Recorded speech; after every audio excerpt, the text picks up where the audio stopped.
দুটো কিডনি নাই আমার মায়ের শরীরে, শরীরগুলো ফুলে গেছে।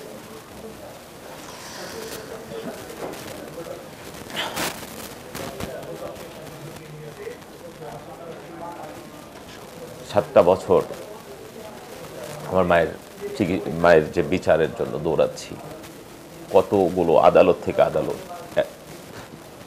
আইনজীবী থেকে আইনজীবী, কতজনের কাছে গিয়েছি, বিচারটা পাইনি। আমি রফিক শিকদার, আমি একজন চলচ্চিত্র পরিচালক।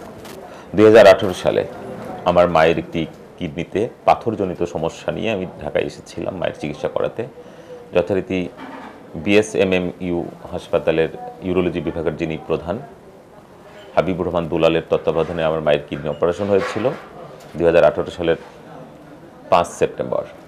অপারেশনের পরবর্তীতেই আমার মায়ের অবস্থার অবনতি ঘটে, ওখান থেকে আইসিইউতে ট্রান্সফার করা হয় অন্য একটি হাসপাতালে।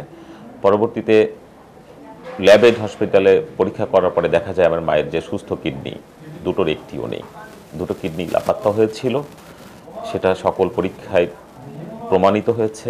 অতঃপর ডাক্তাররা গণমাধ্যমে বিষয়টি আসার পরে ডাক্তাররা আপোস করার জন্য এবং আমার মায়ের কিডনি প্রতিস্থাপন করার জন্য আমাদের এফডিসিতে এসেছিল। আমাদের যারা এফডিসির মুরব্বীজন যারা আছেন তাদের শরণাপন্ন হয়েছিল। সে একটা মুচলেকাও দিয়েছিল, দায় স্বীকার করেছিল 300 টাকার স্ট্যাম্পে যে মায়ের কিডনি প্রতিস্থাপন করে দিবেন। কিন্তু যথারীতি কিডনি প্রতিস্থাপন আর হয়নি। আমার মা কিছুদিন পরে মারা যান, ওই হাসপাতালেই মারা যান। ঘটনা নিয়ে আমি মায়ের মৃত্যুর বিষয়টি নিয়ে একটি হত্যা মামলা দায়ের করতে আমি শাহবাগ থানায় তখন গিয়েছিলাম। শাহবাগ থানা মামলাটা নেয়নি, ঝুলিয়ে রেখেছিল পোস্টমর্টেম রিপোর্টের অজুহাতে। কিন্তু সেই পোস্টমর্টেম রিপোর্টটাও 2 বছর ফরেন্সিক বিভাগ আটকে রেখেছিল। অতঃপর 2 বছর পরে এই 71 টেলিভিশনের একটি প্রতিবেদনের আলোকে জাতীয় মানবাধিকার কমিশন তৎপর হয়ে ওঠে ঘটনাটি নিয়ে। তারা তদন্ত কমিটি গঠন করে। তদন্ত কমিটির তদন্তেও আসামিরা দোষী সাব্যস্ত হয়। পরবর্তীতে শাহবাগ থানা কর্তৃপক্ষ ঘটনার 2 বছর পরে মামলা নিতে বাধ্য হয়।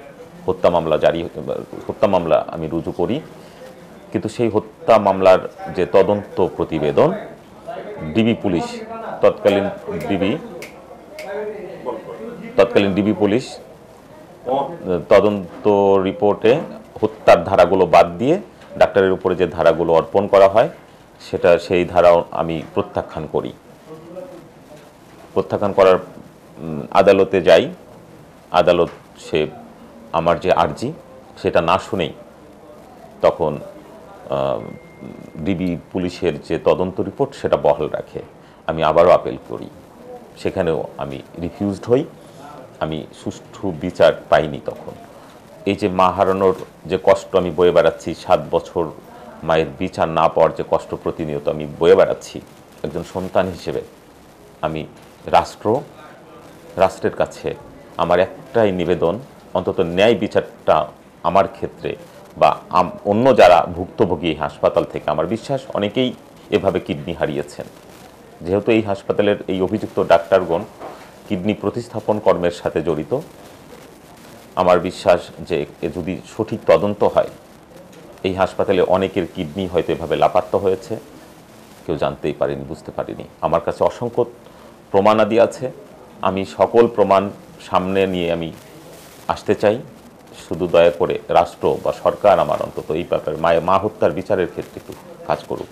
কারণ ওই অভিযুক্ত ডাক্তার অত্যন্ত পাওয়ারফুল ছিল।